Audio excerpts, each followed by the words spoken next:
Hi guys, I am your English tutor Anurag Rai. In this video, I am going to explain the questions and answers of the first chapter from your English textbook Flamingo, class 12th. The name of the chapter is The Last Lesson, written by Alphonse Daudet. There will be thorough translation and explanation of the questions and answers from English to Hindi so that it may be easier for you to learn and memorize them. Dear students, before starting the questions and answers, I would like to request you once more. If you find my videos useful for your educational purposes, then please subscribe my YouTube channel Anurag Rai English Tutor and please like my videos.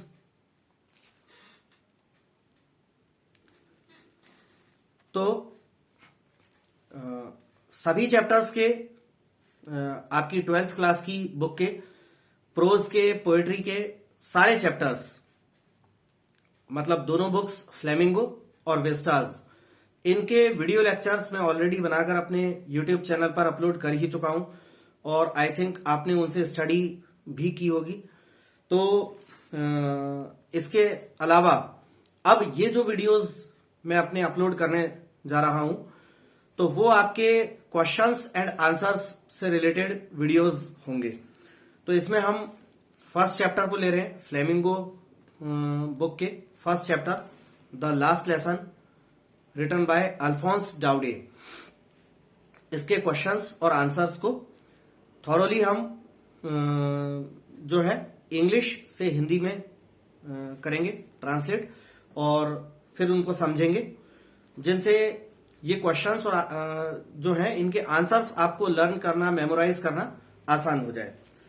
तो MP board की book में इस chapter का first question जो दिया है, what was friends expected to be prepared with for school that day, कि उस दिन जिस दिन वो नरेटर जो है कहानी सुनाता है उस दिन की बात, कि उस दिन फ्रेंड्स स्कूल के लिए क्या चीज तैयार करके स्कूल के लिए क्या तैयारी करके ले जाना था फ्रेंड्स को, उस दिन फ्रेंड्स को स्कूल के लिए किस चीज की तैयारी करके ले जानी थी।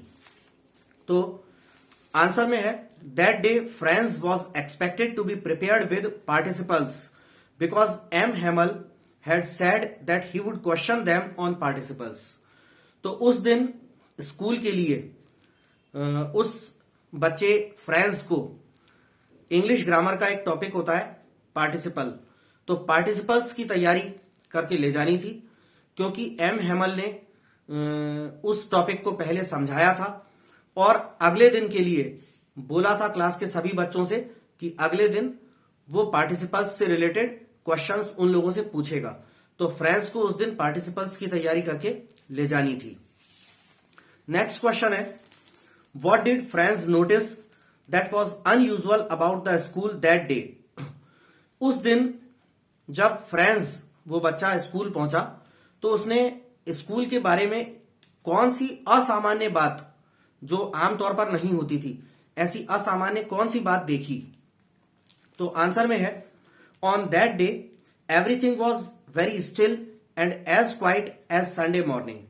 उस दिन जब वो स्कूल पहुंचा तो सब कुछ एकदम खामोश और शांत था, ऐसी खामोशी थी जैसे कि रविवार की सुबह होती है स्कूल में। रविवार को कोई आता ही नहीं है स्कूल, ना बच्चे स्टूडेंट्स आते हैं ना टीचर्स आते हैं, रविवार को ऑफ रहता है। तो स्कूल बिल्डिंग स्कूल प्रेमाइसेस बिल्कुल शांत रहती है। तो उस दिन ऐसी शांति और खामोशी थी जैसे कि रविवार की सुबह हो। देयर वॉज नो ओपनिंग और क्लोजिंग ऑफ डेस्क्स। डेस्क्स जो होती हैं जिनमें बैठ जाने के बाद सामने अपनी नोटबुक वगैरह रजिस्टर रखने के लिए एक जो पैड होता है जो उसके आर्म पर लगा रहता है जिसको खोल देते हैं फिर बंद कर देते हैं। तो डेस्क्स का खोलना बंद करना, ऐसी खटखट की कोई आवाजें ये भी नहीं आ रही थी। His classmates were already in their places, और जब वो स्कूल पहुंचा तो उसने पाया कि उसके सारे कक्षा के जो सहपाठी थे, क्लासमेट्स थे, वो पहले ही अपनी अपनी प्लेसेस पर बैठे हुए थे। The teachers great ruler was under M Hamel's arm instead of rapping on the table. और उनका जो टीचर था एम हेमल, उसकी वो बड़ी सी छड़ी जो थी, चपटी सी बड़ी सी छड़ी, स्केल नुमा, वो हमेशा की तरह क्लास को शांत करने के लिए वो जोर जोर से ठक ठक करके जो टेबल्स पर बजाया करता था, ऐसा करने के बजाय वो छड़ी खामोशी के साथ उसके हाथ में दबी हुई थी और टीचर एम हेमल जो है उस छड़ी को टेबल पर ठोक ठोक कर बच्चों के नॉइज को शांत कराने की कोशिश नहीं कर रहा था। तो ये सारी चीजें उसने देखी स्कूल में, जो कि अनयूजुअल थी, असामान्य थी, हमेशा ऐसा नहीं होता था। नेक्स्ट क्वेश्चन में आते हैं, what had been put up on the bulletin board. जो उस शहर का जो बुलेटिन बोर्ड था, जहां पर विज्ञप्ति वाला पटल, जहां पर कुछ गवर्नमेंट के सर्कुलर्स, नोटिसेस, कोई इंपॉर्टेंट न्यूज वगैरह आती थी तो उस बोर्ड पर लगाते थे। तो उस बुलेटिन बोर्ड पर क्या लगाया गया था, क्या ऐसी चीज लगाई गई थी जिसके कारण उसके सामने भीड़ लगी थी? आंसर में है, an order had been come from Berlin to teach only German in the schools of Alsace and Lorraine. तो जर्मनी देश के बर्लिन शहर से एक आदेश आया था कि फ्रांस के वो दोनों जिले, कौन से, अल्जास और लॉरेन, जिन पर प्रशिया का कब्जा हो गया था। प्रशिया, मैंने ये चैप्टर एक्सप्लेन किया था तो उसमें मैंने बताया था कि प्रशिया नाम का एक सामूहिक जो था, एक ग्रुप ऑफ कंट्रीज जो था, उसमें मुख्यतः तीन देश थे। सबसे बड़ा और सबसे ताकतवर देश उसमें से जर्मनी था और पोलैंड भी था उसके अंदर। तो ये प्रशिया जो ग्रुप था उसमें सबसे ताकतवर और सबसे बड़ा देश उस समय जर्मनी हुआ करता था।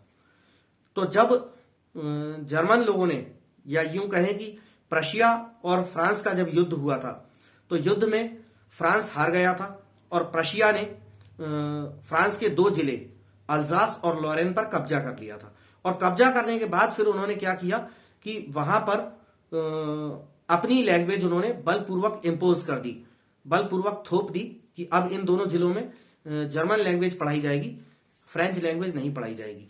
तो आंसर में यही है, an order had come from Berlin to teach only German in the schools of Alsace and Lorraine. Germany देश के बर्लिन से यह आदेश आया था कि अल्जास और लॉरेन दोनों जिलों के सभी स्कूल्स में सिर्फ जर्मन लैंग्वेज पढ़ाई जाएगी। The Germans had put up this notice on the bulletin board. और इसी बात की सूचना जर्मन लोगों ने उस बुलेटिन बोर्ड पर लगाई हुई थी। आगे आते हैं, अगला, ये जो हम क्वेश्चंस पढ़ रहे थे, ये एमपी बोर्ड की बुक में थिंक एज यू रीड, इस हेडिंग के अंतर्गत ये क्वेश्चंस आते हैं। अब अगली हेडिंग है थिंक एज यू रीड, इसका पार्ट 2। इसमें फर्स्ट क्वेश्चन है, what changes did the order from Berlin cause in school that day. उस दिन बर्लिन से आए उस आदेश ने फ्रांस के उस स्कूल में क्या बदलाव ला दिए, उस आदेश के कारण क्या परिवर्तन, क्या बदलाव हो गए स्कूल में उस दिन।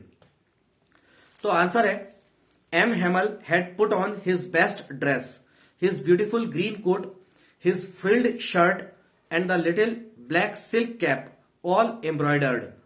उस दिन एम हेमल ने अपनी सबसे अच्छी बेस्ट ड्रेस जो उसके पास थी, जिसको वो आमतौर पे किसी खास ओकेजन्स पर, किसी खास मौके पर पहनता था, वो अपनी सबसे बेस्ट ड्रेस उसने पहनी थी।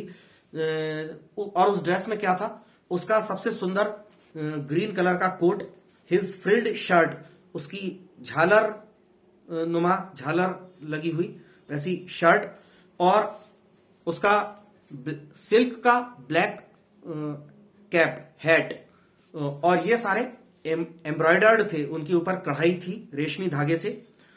ये एम हेमल ने उस दिन पहना था। तो फ्रेंड्स ने ये भी नोटिस किया कि आज हमारे सर ने अपनी ये ड्रेस पहनी है, जिसको ये कभी कभार कुछ खास मौकों पर पहनते हैं। आगे है आंसर में, the whole school seemed so strange and solemn. पूरा स्कूल बहुत ही अजीब और गंभीर नजर आ रहा था। On the back benches that were always empty, the elderly village people were sitting quietly like the kids. और फ्रेंड्स की क्लासरूम, जो बड़ी सी क्लासरूम थी, और उसकी पीछे वाली जो बेंचेस थी, पीछे पीछे वाली बेंचेस जो आमतौर पर हमेशा खाली रहती थी, उन पीछे वाली बेंचेस पर गांव के जो है बड़े बूढ़े लोग आकर बिल्कुल शांति से ऐसे बैठे हुए थे जैसे छोटे बच्चे जिनको डांट कर समझाकर चुप कराकर बिठा दिया जाता है, वैसे गांव के बड़े बुजुर्ग लोग पीछे की बेंचेस पे, जो कि हमेशा खाली रहती थी, उन पर शांति से बैठे हुए थे। तो ये बदलाव उस दिन स्कूल में आ गए थे। तो आंसर तो यहीं तक खत्म हो गया। अब चैप्टर के अकॉर्डिंग बात करें तो ऐसा क्यों हुआ था, एम हेमल ने अपनी खास ओकेजन पर पहने जाने वाली ड्रेस क्यों पहनी थी? क्योंकि एम हेमल जो है वो फ्रेंच लैंग्वेज का टीचर था। वो इन बच्चों को सबको क्लास स्कूल में फ्रेंच लैंग्वेज पढ़ाता था, और जर्मनी के आदेश के कारण अब उसको, एम हेमल को, उस स्कूल को छोड़कर हमेशा के लिए जाना था। और अगले दिन से स्कूल में जर्मन टीचर्स, नए जर्मनी से जर्मन टीचर्स आ जाने वाले थे। वो फिर जर्मन लैंग्वेज को पढ़ाने वाले थे, और एम हेमल को वहां से हमेशा के लिए जाना था। तो वो जिस स्कूल में उसने कई वर्षों, 25-30 साल, बड़े लंबे वर्षों तक उसने सेवाएं दी, उसको छोड़कर जाने से एम हेमल जो है काफी दुखी था। और इस कारण से वो किसी ओकेजन की तरह, जैसे अपन कहें कोई फेयरवेल पार्टी जैसा सीन हो रहा हो कि जब कोई विदा लेते हैं तो फेयरवेल की कोई पार्टी होती है, तो उस तरीके से वो अपनी अच्छी ड्रेस में और फेयरवेल वाले अंदाज में एम हेमल तैयार होकर आए थे, ऐसा था। अगला नेक्स्ट क्वेश्चन जो है, how did Franz feelings about M Hamel and school change. Franz जो कि अपने टीचर एम हेमल को पहले कोई विशेष महत्व नहीं देता था, टीचर वाला रिस्पेक्ट नहीं देता था, तो उस बच्चे फ्रेंड्स के मन में अपने टीचर एम हेमल और अपने स्कूल के बारे में उसकी जो भावनाएं थी फ्रेंड्स की, वो कैसे बदल गई। तो आंसर में बोलते हैं, Franz came to know that it was the last lesson in French that M Hamel would give them. Franz को जब स्कूल आया तो ये पता चला कि उस दिन एम हेमल जो उन्हें पढ़ाने वाले थे, वो उनका सदा के लिए फ्रेंच लैंग्वेज का लास्ट लेसन होने वाला था। ये फ्रेंड्स को पता चला स्कूल आकर। From the next day they will be taught only German. और अगले दिन से उन लोगों को सिर्फ जर्मन लैंग्वेज पढ़ाई जाने वाली थी। He felt sorry for not learning his lessons properly. और अब फ्रेंड्स जो है उसको अपने फ्रेंच लैंग्वेज के लेसन्स को ढंग से ना पढ़ने के लिए, उनका अध्ययन पूरे मन से, तरीके से, ढंग से ना करने के लिए अब दुख महसूस हो रहा था। क्योंकि अब उसने देखा कि अब आगे वो अपनी ही मातृभाषा, अपनी ही मदर टंग फ्रेंच लैंग्वेज को नहीं पढ़ पाएगा, नहीं सीख पाएगा। अब उसे कोई दूसरी लैंग्वेज सीखनी पड़ेगी। तो अब उसे अफसोस इस बात का होता है कि अब तक जो उसने अपनी लैंग्वेज, फ्रेंच लैंग्वेज को जो नेग्लेक्ट किया, उस पर ध्यान नहीं दिया, उसकी ढंग से स्टडी नहीं करी, तो उसके बारे में उसे अब दुख होता है। और टीचर के बारे में भी और स्कूल के बारे में भी उसे अफसोस होता है। His books which seemed a nuisance and a burden earlier were now old friends. और उसकी किताबें, फ्रेंड्स की किताबें, जो पहले उसे बाधा लगती थी, बोझ लगती थी, वो अब उसके लिए ऐसी हो गई थी जैसे पुराने खास करीबी मित्र होते हैं, ऐसी हो गई थी। आगे बोलते हैं, his feelings about M Hamel also changed. अपने टीचर एम हेमल के बारे में भी उसकी भावनाएं बदल चुकी थी। क्योंकि जिस टीचर को वो इतने वर्षों से देखता चला आ रहा था, जब से भी वो जितने वर्षों से उस स्कूल में पढ़ता था, और टीचर तो काफी वर्षों से पढ़ा रहा था एम हेमल। तो वो टीचर जो कि अब उनसे हमेशा के लिए बिछड़ने वाला था और बिछड़ने के बाद याद आती है, तो इस वजह से एम हेमल के बारे में भी फ्रेंड्स की फीलिंग्स, भावनाएं बदल गई। ही forgot all about his ruler and how cranky he was. और टीचर की जो बड़ी सी वो जो छड़ी थी जिससे वो बच्चों की पिटाई लगाता था, उसके बारे में भी फ्रेंड्स भूल गया। और वो टीचर एम हेमल जो बुढ़ापे के कारण सठिया गया था, कितना सठियाया हुआ सा था, उसको भी उसने नजरअंदाज कर दिया था, उसे भी उसने भुला दिया था फ्रेंड्स ने। अब अगली हेडिंग आती है हमारी अंडरस्टैंडिंग द टेक्स्ट। इस हेडिंग का फर्स्ट क्वेश्चन है, the people in this story suddenly realise how precious their language is to them. What shows you this? Why does this happen? तो कहते हैं कि इस स्टोरी में जो लोग हैं उनको अचानक इस बात का एहसास होता है कि उनकी भाषा उनके लिए कितनी कीमती, कितनी अनमोल है। उन्हें अचानक इस बात का एहसास होता है। What shows you this? आपको क्या चीज, क्या बात ये चीज दर्शाती है। Why does this happen? और ऐसा क्यों होता है? तो 3 क्वेश्चंस मिलाकर दिए एक में ही। तो आंसर में है the crowd surrounding the bulletin board, the presence of the villagers in the class. इसको मैं टुकड़ों में ही पढ़ देता हूं, कॉमा लगा के उन्होंने काफी सारे पॉइंट्स दिए हुए। The crowd surrounding the bulletin board, तो बुलेटिन बोर्ड को घेरे हुए खड़ी हुई वो भीड़। The presence of the villagers in the class, कक्षा में गांव वालों की, गांव के बड़े बूढ़े लोगों की मौजूदगी। The silence in place of routine hustle and Bansal of the school, और स्कूल में हमेशा की दिनचर्या की तरह रहने वाली चहल पहल के बजाय शांति का होना। The emotions that gripped M Hamel and Franz, और वो भावनाएं जिन्होंने एम हेमल और उस बच्चे फ्रेंड्स को भी जकड़ लिया था, ये सब चीजें। These were all indicators of the realization of the importance of their language to them. ये सारे वो संकेतक थे कि उन लोगों की भाषा उनके लिए कितना महत्व रखती है, इस बात का को रियलाइज करने के लिए, इस बात को हकीकत में समझने के लिए, इस बात का एहसास होने के लिए ये सारी चीजें संकेतक का काम करती हैं। आगे है M Hamel says in the story that people realize the importance of something or somebody in their lives very often when it is lost to them.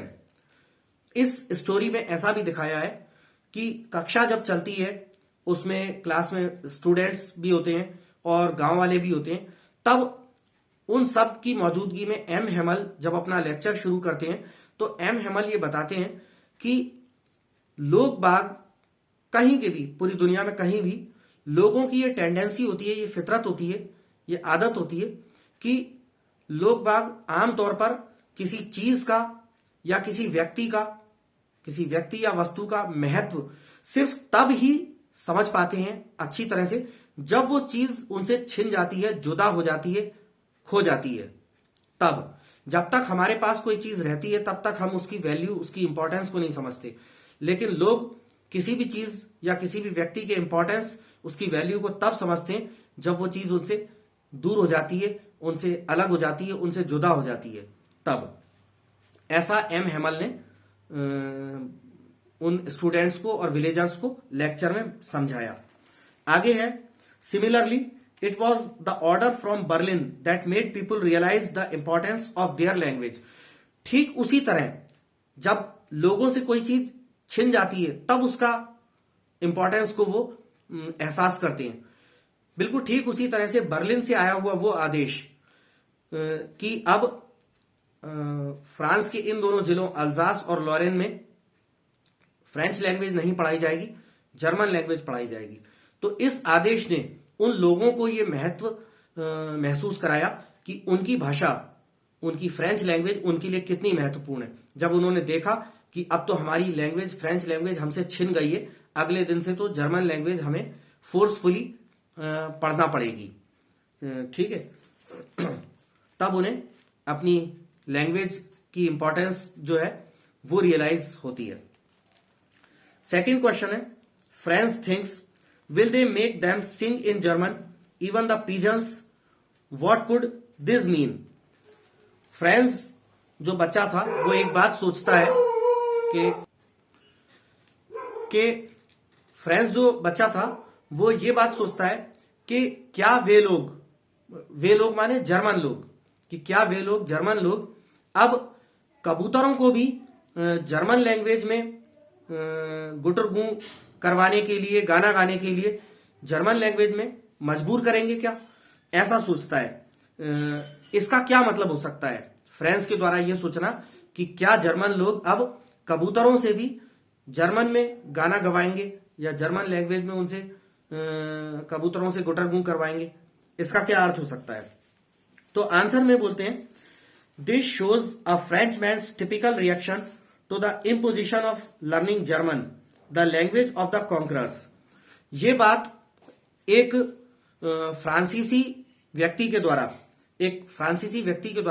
एक टिपिकल जो है रिएक्शन प्रदर्शित करता है, एक फ्रांसीसी व्यक्ति का विरोध या उसकी प्रतिक्रिया व्यक्त करता है। किसके एवज में? जो उनको जर्मन लैंग्वेज का जो इम्पोजिशन था, इम्पोजिशन मतलब थोपना या लादना, जर्मन लैंग्वेज उनके ऊपर जो बलपूर्वक थोप दी गई थी, लाद दी गई थी कि बलपूर्वक कि अब उन्हें जर्मन लैंग्वेज सीखना ही पड़ेगी, इसके प्रति एक फ्रेंच मैन का, एक फ्रांसीसी व्यक्ति की प्रतिक्रिया दर्शाता है। Teaching the pigeons to sing in German indicates how far the Germans would go in their attempts of linguistic chauvinism. Chauvinism का मतलब होता है कट्टरता।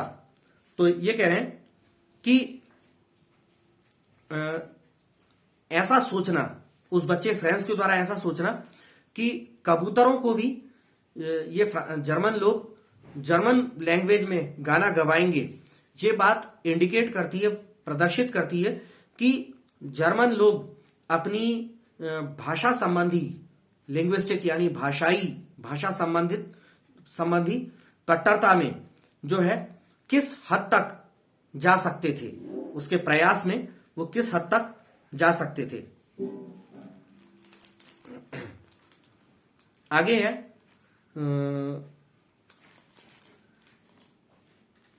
This sentence could possibly mean that however hard the authorities try to embed German language, the natural status of French will remain unchanged।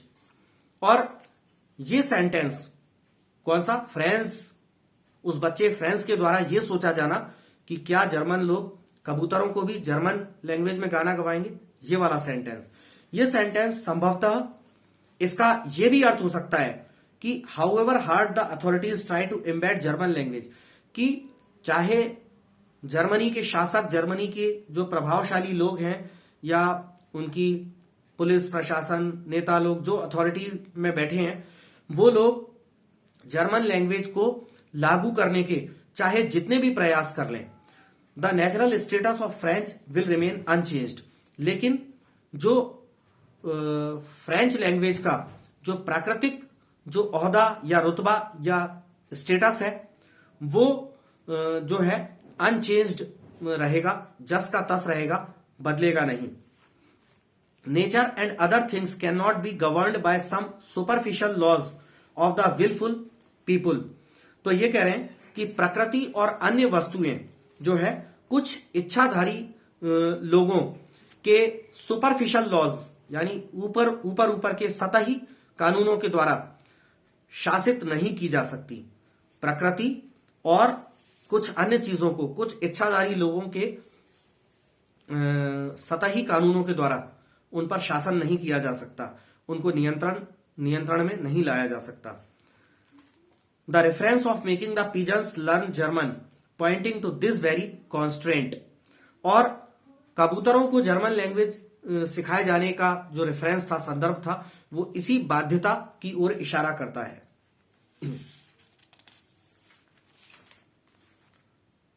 अब next जो है talking about the text, इस heading के अंदर एक दो क्वेश्चंस और हैं, वो देख ले रहे हैं हम। When a people are enslaved as long as they hold fast to their language, it is as if they had the keys to their prison. Inverted commas के अंदर एक सेंटेंस, एक कोटेशन लिखा है कि जब कोई लोग बंदी होते हैं, किसी के गुलाम होते हैं, तो ऐसी अवस्था में जब तक वे लोग, गुलाम लोग, अपनी भाषा को मजबूती से पकड़े रहते हैं, तब तक ये बात उनके लिए ऐसी है जैसे उनके पास अपनी खुद की जेल से निकलने की कुंजी या चाबी हो. Can you think of examples in history where a conquered people had their language taken away from them or had a language imposed on them? क्या आपको इतिहास के कुछ ऐसे उदाहरण याद आते हैं? क्या आप इतिहास के कुछ ऐसे उदाहरण बता सकते हैं जब हारे हुए लोगों पर, उनको हराने वाले जो लोग थे, जीते हुए लोग थे, उन्होंने अपनी भाषा हारे हुए लोगों पर बलपूर्वक थोप दी हो, लागू कर दी हो? तो ऐसे कोई उदाहरण आपको ध्यान आते हैं क्या? तो आंसर में है the examples of the conquered people who had taken away the native language from its people and oblique लगा के लिखा है और imposed their language are as follow. तो कह रहे हैं कि जीते हुए लोगों के उदाहरण, ऐसे जीते हुए लोगों के उदाहरण जिन्होंने अपने द्वारा हराए गए देश वासियों पर, देश के लोगों पर अपनी भाषा बलपूर्वक थोप दी, लागू कर दी कि हमारी लैंग्वेज आप लोगों को सीखना पड़ेगी. ऐसे उदाहरण निम्नलिखित दिए गए हैं. तो 3-4 उदाहरण दिए हैं. पहला है Portuguese becoming lingua franca of Angola.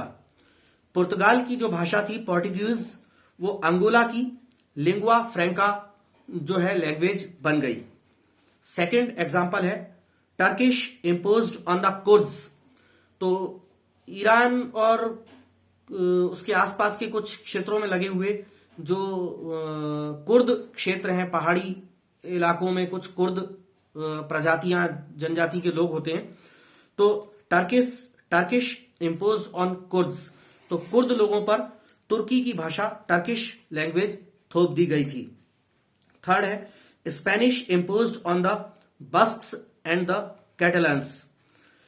तो स्पेनिश भाषा यानी स्पेन की लैंग्वेज, स्पेनिश लैंग्वेज होती है, स्पेन की भाषा स्पेनिश जो है वो बस्क्स और कैटलन्स पर थोप दी गई थी. ये कुछ जो है जनजातियां हैं जो कुछ यूरोपियन कंट्रीज में कुछ कुछ जगहों पर पाई जाती हैं. तो बस्क्स और कैटलन्स पे स्पेनिश लैंग्वेज बलपूर्वक थोप दी गई थी. और फोर्थ है English imposed on the various Celtic people. और कुछ विभिन्न सेल्टिक लोगों पर, सेल्टिक भी यूरोप के कुछ क्षेत्रों में पाई जाने वाली प्रजातियों और क्षेत्रों को बोला जाता है. तो सेल्टिक पीपुल पर, विभिन्न प्रकार के सेल्टिक लोगों पर इंग्लिश लैंग्वेज का थोपा जाना, ये भी इतिहास में देखा गया कि ऐसा भी हुआ था. तो इसके हम इस चैप्टर के इतने ही क्वेश्चंस ले रहे हैं. अब इसके बाद नेक्स्ट वीडियो में मैं आपके जो नेक्स्ट चैप्टर है, सेकंड चैप्टर है, उसके क्वेश्चंस और आंसर्स बहुत जल्दी ही जो है एक्सप्लेन करके उनका वीडियो लेक्चर बना करके यूट्यूब पर अपने चैनल पर अपलोड करने वाला हूं. तब तक के लिए अलविदा लेना चाहूंगा and thanks for watching my video.